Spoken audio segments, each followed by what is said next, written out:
Les Bronzés font du ski ou encore Le Père Noël est une ordure sont des références pour le cinéma français. Les acteurs, issus de la même troupe, le Splendide, avaient décidé à l'époque de ne pas s'abandonner avant d'atteindre le succès. Et chez au fait, plus de 30 ans après leur premier film, les acteurs ont, à leur palmarès, de nombreuses créations à succès. Pourtant, avant le premier carton au box-office, les débuts de la bande d'amis n'ont vraiment pas été encourageants. Invitée dans les colonnes du Parisien ce mardi 27 juillet, Marie-Anne Chazelle a levé le voile sur les moments de doute de la troupe. Pourtant, tout partait d'une très bonne idée. Bien décidés à devenir acteurs et actrices, Thierry Lhermitte, Christian Clavier, Josiane Balasco, Gérard Jugnot et elles se sont lancé le défi d'ouvrir leur propre café-théâtre, en 1976, dans le quartier des Halles de Châtelet, à Paris.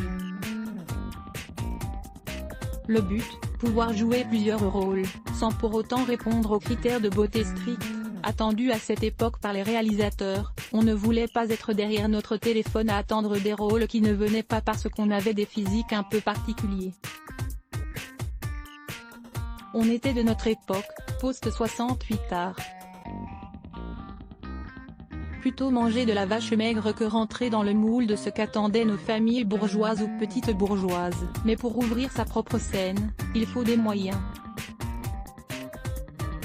Des moyens que la troupe n'avait pas. On a fait du plâtre et des marteaux-piqueurs pendant 9 mois, on avait plein de dettes, ce n'était pas simple. Endettée pendant plusieurs années, Marie-Anne Chazelle se souvient tout de même des bons moments passés dans leur petit théâtre, mais c'était une période extrêmement excitante. Entre les travaux, les séances d'écriture, jouer le soir au spectacle, faire les costumes, tenir la caisse, servir les glaces. J'ai le souvenir d'avoir énormément ri. Je ne dis pas qu'il n'y avait pas des conflits, qu'on ne s'engueulait pas, comme dans n'importe quelle famille. Et puis, avec le succès rencontré quelques années plus tard, et encore aujourd'hui, par chacun d'entre eux, cette période difficile, financièrement parlant, a rapidement été oubliée. À voir aussi, la rédaction à lire aussi Adblock Test.